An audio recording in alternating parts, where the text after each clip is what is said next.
Hello students, this is Mahendra. एक बार फिर से आपका स्वागत करता हूँ अपने यूट्यूब चैनल पर।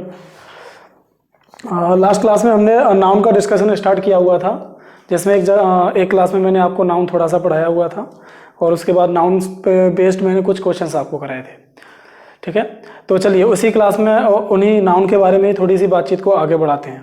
जैसा मैं मानता हूँ कि आपने घर पर स्टडी की होगी, जो भी प्रॉब्लम्स रहे हैं वो आप मुझे कमेंट में बता सकते हैं।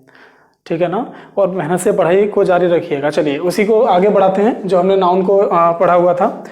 देखिए आज मैं आपके सामने एक बहुत बेहतरीन सा टॉपिक लेकर आया हूँ नाउन के बारे में ही। एक बेहतरीन सा पॉइंट आपको पढ़ाने वाला हूँ जिसमें आपको पता चलेगा कि बाकी में नाउन के और भी फंक्शंस हो सकते हैं। ठीक है ना, तो ध्यान से समझना स्टार्ट कीजिएगा। देखो कई बार क्या होता है कि सेंटेंस हमारे सामने कुछ लिखे होते हैं। मैं एक एग्जाम्पल के थ्रू इस बात को समझाना स्टार्ट करता हूँ।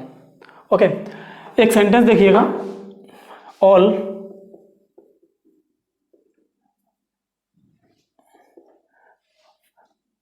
the girls students are advised to sit in their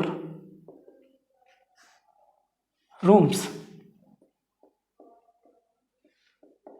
जैसे एक सेंटेंस हमारे सामने लिखा हुआ है। ओके, तो इस सेंटेंस में आंसर मार्क करने की कोशिश कीजिएगा कि क्या आंसर हो सकता है।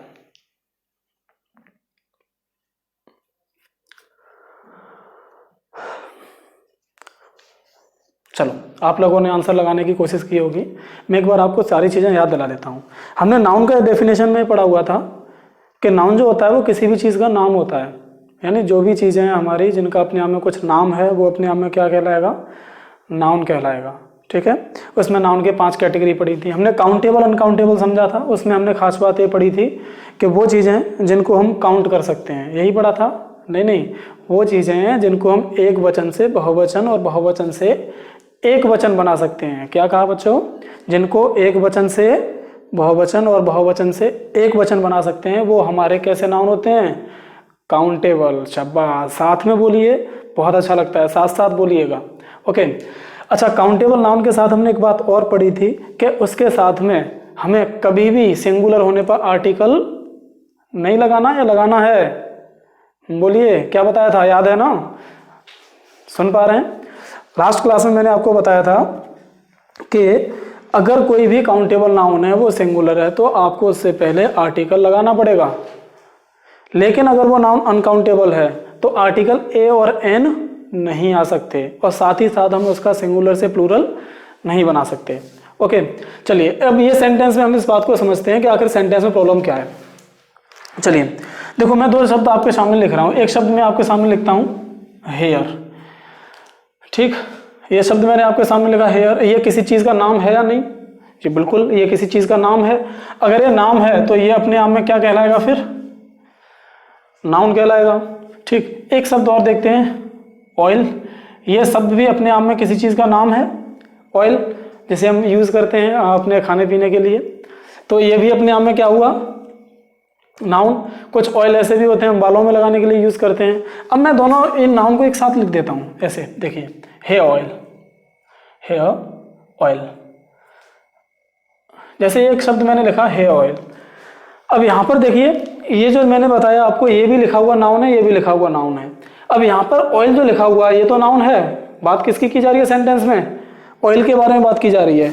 अब ये जो ऑयल है, ये ऑयल है किस चीज़ के लिए, ये जो ऑयल है, क्या ये ऑयल यहाँ पर पता चल रहा है कौन सा ऑयल है? मैं यहाँ पर मैं कुछ खाने पीने वाले ऑयल की बात नहीं कर रहा हूँ। यहाँ पर मैं बात किस ऑयल की कर रहा हूँ, मैं बात उस ऑयल की कर रहा हूँ जिसे हम बालों में यूज़ करते हैं। समझ पा रहे हैं? तो इस कंडीशन में ये जो हमारा शब्द हुआ हेयर, ये अपने आप में इसको क्या करने का काम कर रहा है, डेफिनेट कर रहा है, क्वालिफाई कर रहा है। तो ये शब्द अपने आप में क्या बन गया, फिर एडजेक्टिव। क्या बन गया, एडजेक्टिव। यहाँ से एक बात मेरे सामने तैयार हुई, कभी भी सेंटेंस में आपको ध्यान से समझना है इसे, ये एग्जाम में बहुत आता है। ठीक है ना, ध्यान से समझना कि कभी भी कोई सेंटेंस आपको लिखा मिले और उस सेंटेंस के अंदर आपको एक नाउन और उसके तुरंत बाद दूसरा नाउन लिखा मिले, उस कंडीशन में ये जो नाउन होता है ये क्या करता है, इस नाउन को क्वालिफाई करने का काम करने लगता है। और अगर ये इसे क्वालिफाई करता है तो ये नाउन अपने आप में क्या बन गया, एडजेक्टिव। क्या बन गया, एडजेक्टिव। तो उस कंडीशन में ये नाउन हमेशा ही कैसी फॉर्म में लिखेंगे आप, बोलिए क्या लिखा, सिंगुलर। क्या लिखा, सिंगुलर। तो यहां से एक बात ध्यान रखेंगे कि कभी भी दो नाउन ऐसे लिखे मिले और पहले लिखा हुआ नाउन इस नाउन को क्वालिफाई करे तो ये नाउन हमेशा कैसा रहता है, सिंगुलर। कैसा रहता है, सिंगुलर। वहीं ये जो नाउन होगा ये नाउन अपने आप में सिंगुलर भी हो सकता है और प्लूरल भी हो सकता है। कैसा भी हो सकता है, सिंगुलर भी हो सकता है और प्लूरल भी होता है। तो देखो बेटा एक बार साथ में बोलना है मेरे, ध्यान रखना। मैंने अभी आपको समझाया कभी भी सेंटेंस में, साथ में बोलिए क्या कहा, कभी भी सेंटेंस में क्या लिखे मिले हैं, दो प्रोनाउन। क्या, नहीं नाउन। क्या लिखे मिले हैं, दो नाउन लिखे मिले हैं। जब भी सेंटेंस में दो नाउन लिखे मिले हैं और पहला वाला नाउन क्या करने लगता है, बाद वाले को क्वालिफाई। क्या करता है, क्वालिफाई करता है। तो ये नाउन हमेशा कैसा रहेगा, सिंगुलर। कैसा रहेगा, सिंगुलर। वही लास्ट वाला जो नाउन है वो सिंगुलर भी हो सकता है और, बोल नहीं रहे हो, कैसा हो सकता है, प्लूरल भी हो सकता है। चलिए इसी बातचीत को और आगे बढ़ाते हैं। देखो एक शब्द मैंने लिखा टूथ, ठीक। एक शब्द मैंने लिखा पेस्ट। दो शब्द मैंने सामने आपके सामने लिखे टूथपेस्ट, ठीक है। एक टूथ और एक पेस्ट। अब ये जो शब्द हमारा है ये अपने आप में नाउन है, दांत को कहते हैं हम। और ये पेस्ट हमारा होता है जो दांतों पे लगाते हैं। और कई बार पेस्ट को हम वैसे भी लिक्विड फॉर्म में बना लेते हैं, जो पनीर अंडा वगैरह बनाते हैं तो उनमें भी यूज करते हैं, है ना। तो देखो पेस्ट होता है हमारा, ये भी अपने आप में नाउन है और ये भी अपने आप में नाउन है। अब आपने देखा होगा मार्केट से हम खरीद के लाते हैं दांतों के लिए टूथपेस्ट। अब मेरा जो क्वेश्चन है आपसे वो ये है, क्या मैं इस टूथपेस्ट को टीथ पेस्ट कह सकता हूं,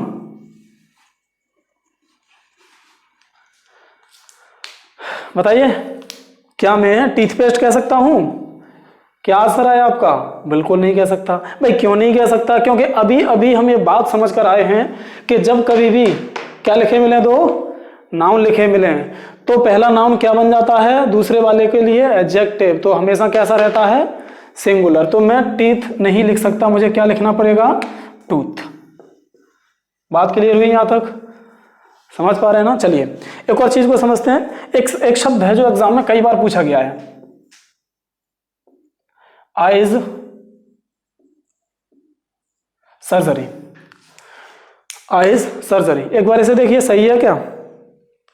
देखो हमने देखा आइज ये अपने आप में नाउन, सर्जरी उस अपने आप में एब्स्ट्रैक्ट नाउन हो गया। मैं नाउन में मैंने पढ़ाया हुआ है, एक बार देख सकते हैं उसे, जो सर्जरी की जाती है उसे कहते हैं हम।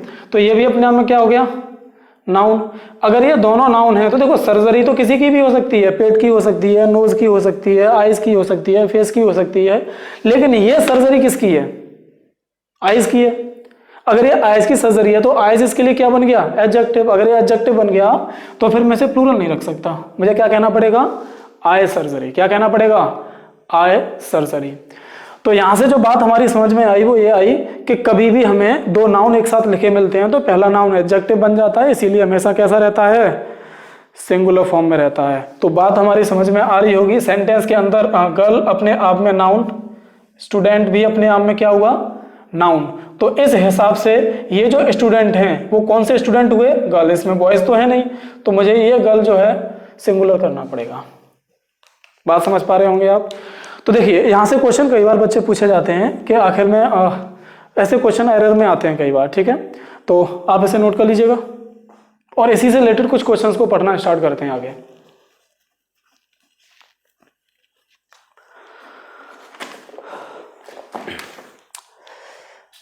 Hope you all have written. तो मैं इसे एक बार इरेज करता हूं, then we will move ahead.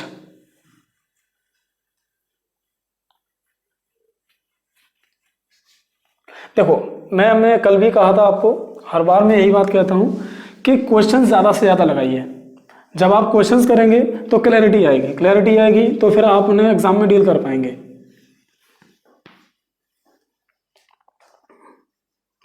चलिए आगे कुछ चीजें और देखते हैं जहां से लेकर क्वेश्चन एग्जाम में बहुत बार पूछे जाते हैं। ठीक, मैं कुछ सेंटेंस लिखता हूं, और आप उन सेंटेंस को आंसर कीजिएगा। तो साथ में लिखिएगा मेरे।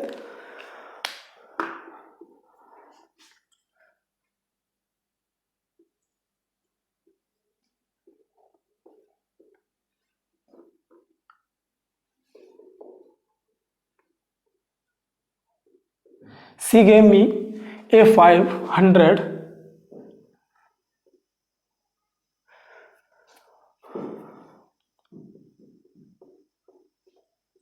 Rupees note. एक ये सेंटेंस है आपके सामने लिखा हुआ है, एक बार सेंटेंस में आंसर लगाओ क्या होगा।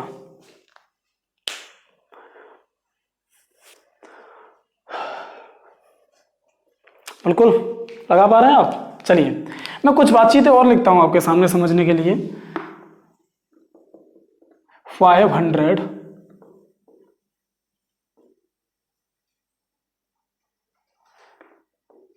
रुपी या रुपीज।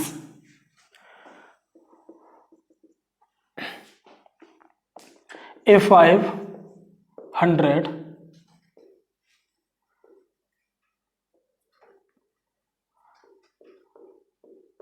रुपी या रुपीज नोट या नोट्स।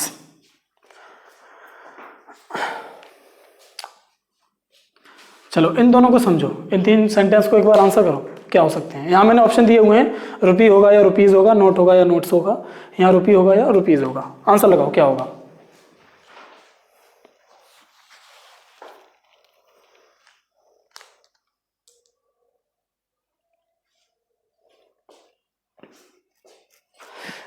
जी तो होप आपने किया होगा। मैं आपको समझाना स्टार्ट करता हूं। देखो समझने पे ध्यान देना ज्यादा से ज्यादा। ओके देखिए सेंटेंस लिखा हुआ है, पहला इस सेंटेंस को समझते हैं पहले। यहां पर अगर मैं देखता हूं सेंटेंस के अंदर ये लिखा हुआ है एक आर्टिकल। क्या लिखा हुआ है? आर्टिकल। ये जो आर्टिकल लिखा हुआ है ये किसके लिए लिखा हुआ है? ये क्या बता रहा है? नोट की संख्या। क्या बता रहा है ये? नोट की संख्या। के नोट अपने आप में कितने हैं? एक। नोट कितने हुए अपने आप में? एक। और प्रत्येक नोट जो है वो है कितने का? 500 का। वो जो नोट है वो कितने का नोट है? 500 का। तो 500 रुपीज जो हैं उन्हीं का नोट कितने हैं? एक। अगर नोट एक है तो देखिए वैसे तो ये भी नाउन है, ये भी नाउन है, ये भी नाउन है और ये भी नाउन है। ये सारे के सारे नाउन हुए क्योंकि 100 अपने आप में एक संख्या है, एक संख्या का नाम है। अगर नाम है तो नाउन है। 5 भी अपने आप में एक संख्या का नाम है, ये भी किसी चीज का नाम है। तो जितने भी नाउन होते हैं वो अपने आप में नाउन हो जाते हैं। ठीक है तो अब ये सबके सब नाउन है। अगर ये नाउन है तो हमेशा ही हम लास्ट वाले नाउन को जरूरत के अकॉर्डिंग प्लूरल बनाएंगे। तो यहां पर रुपीज नहीं, रुपी होगा। अगर ये सेंटेंस ऐसा ना लिखा होकर ऐसा लिखा होता सिर्फ और सिर्फ 500, तो यहां पर नोटों की संख्या तो नहीं बताई जा रही है। यहां पर नोट एक थे, अब हो सकता है यहां पर के नोट कई हों, चेंज हो और टोटल 500 हो। तो यहां पर फिर मैं रुपी नहीं कहूंगा, यहां पर मैं क्या कहूंगा? रुपीज कहूंगा। एक और सेंटेंस देखते हैं। अब यहां पर देखिए 500 रुपी या रुपीज नोट। यहां पर भी देखिए वही बात लिखी हुई है सेम। तो यहां पर भी मैं रुपीज नहीं रुपी कहूंगा और यहां पर नोट नहीं नोट कहूंगा। अगर इस बात को ऐसे ना करके थोड़ा सा चेंज कर दिया जाए,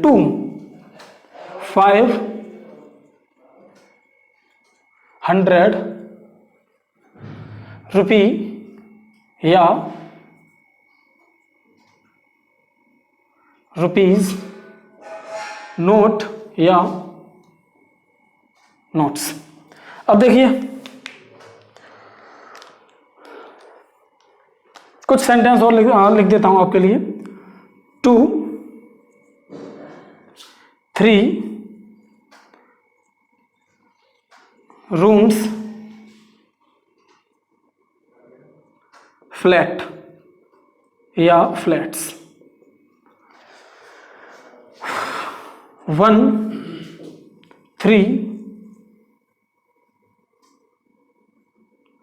रूम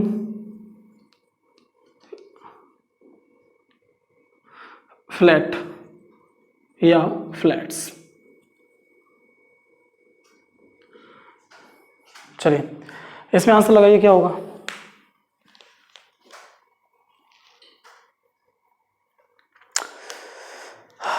देखो अपने आंसर पहले लगाइए। आप अगर अपने आंसर पहले लगाएंगे तो आप ये समझ पाएंगे कि जो मैं पढ़ा रहा हूँ वो सीख पा रहे हो या नहीं।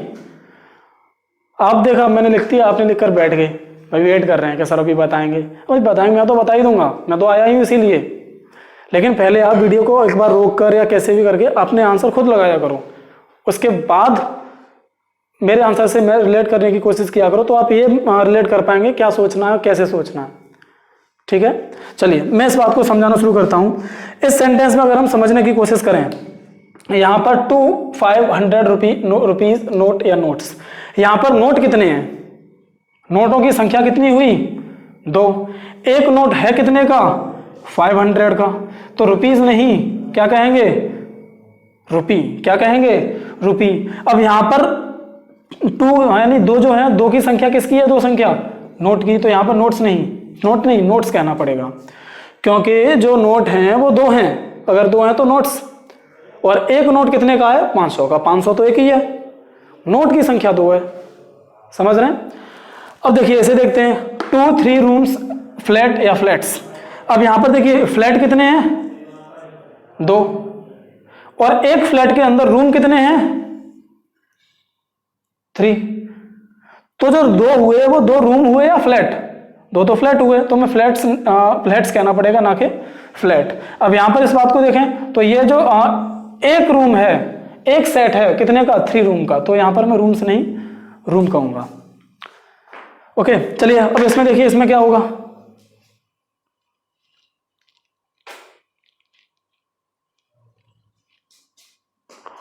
इसमें क्या होगा, यहां पर देखिए फ्लैट कितने हैं, एक, अगर एक है तो फ्लैट्स नहीं फ्लैट कहूंगा, अगर फ्लैट कहूंगा यहां पर तो पहले से ही मैं बता चुका हूं। ओके, तो इन बातों को थोड़ा सा ध्यान रखेंगे कि ये बेसिक सी चीजें हैं जहां से लेकर क्वेश्चन बनते हैं। ओके, तो यहां पर जो है ये समझने का, इससे रिलेटेड क्वेश्चंस भी आपको बहुत सारे मिलेंगे करने के लिए। ओके, तो ये छोटा सा कंसेप्ट था। अब मैं आपके लिए कुछ क्वेश्चंस करता हूं और उन क्वेश्चंस को समझना शुरू कीजिएगा। ओके, तो फिलहाल इसे लिखिए, फिर मैं कुछ क्वेश्चन लिख रहा हूं 2-4 आपके करने के लिए।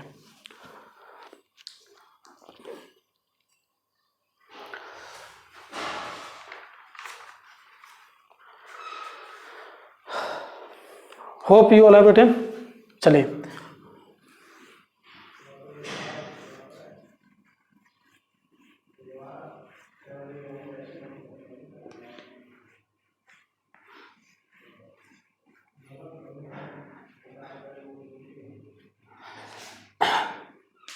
अब देखो एक छोटा सा कंसेप्ट और है, उससे रिलेटेड मैं क्वेश्चन लिख रहा हूं आपके सामने, साथ में लिखिएगा क्वेश्चंस को। Okay,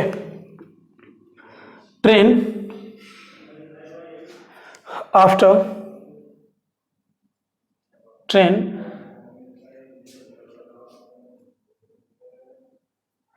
are being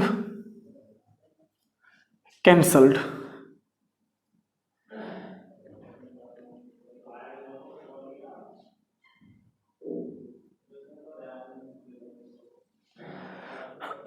are being cancelled. चलिए इतना सेंटेंस है एक, इसे देखिए क्या इन सेंटेंस में क्या प्रॉब्लम है।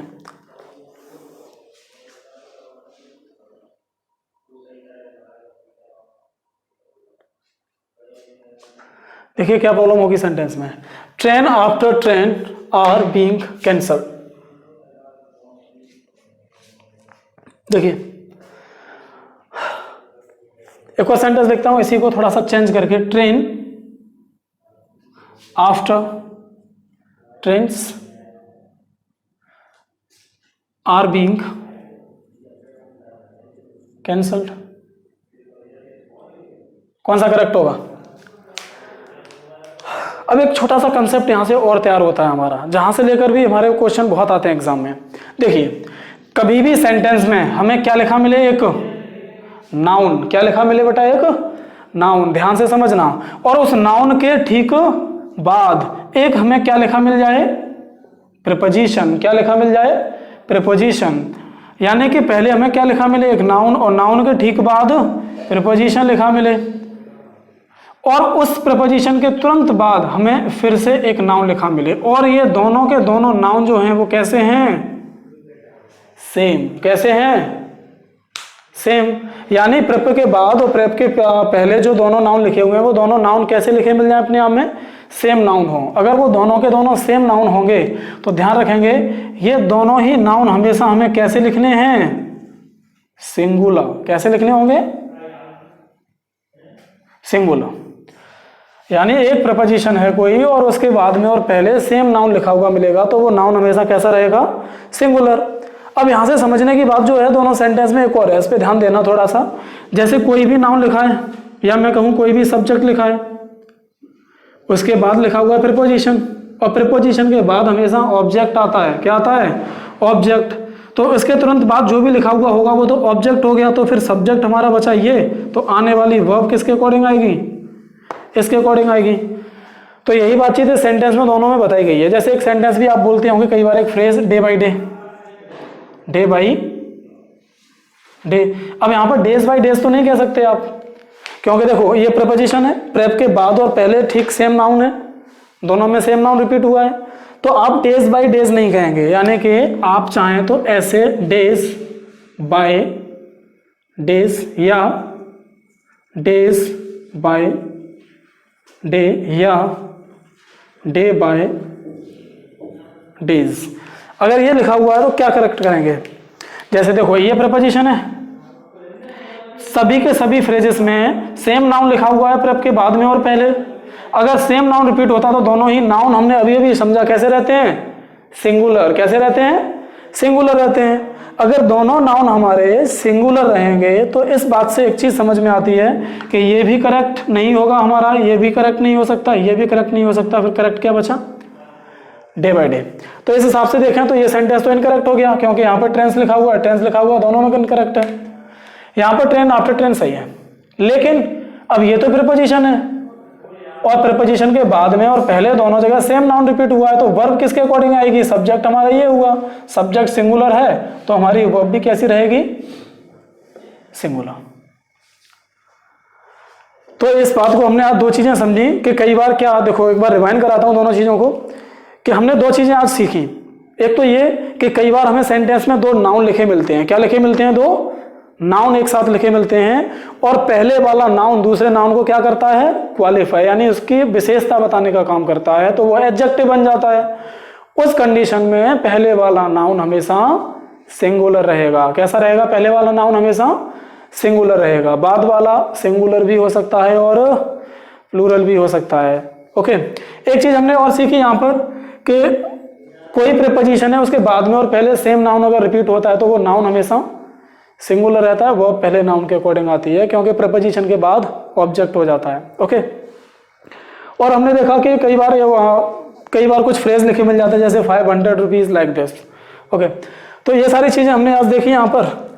तो फिलहाल आज की क्लास में मैं इतना ही कराता हूँ आपको, फिर इससे रिलेटेड मैं नेक्स्ट वीडियो में आपको क्वेश्चंस कराऊंगा बहुत सारे, 10-11 क्वेश्चन आपको इससे रिलेटेड कराऊंगा, ठीक एग्जैक्ट, जिससे कि आप इन चीज़ों को और क्लियर कर पाएंगे। और हाँ, जैसा मुझे याद है मैंने लास्ट क्लास में आपको अपस्ट्रफी एस के बारे में और कुछ बताया था, I think, I am not sure, तो वो भी हम अगली क्लास में कवर करने की कोशिश करेंगे। नेक्स्ट में नहीं हो पाएगा तो उसे नेक्स्ट में कवर करने की कोशिश करेंगे। पर मेरी एक बात को ध्यान से समझना, बस क्वेश्चंस ज़्यादा से ज़्यादा कीजिएगा। ओके, तो ये छोटी सी बात आज आपके लिए, आज के लिए बस इतना ही। कुछ नई चीज़ों के साथ मिलते हैं अगले वीडियो में, तब तक के लिए all of you just take care, bye bye.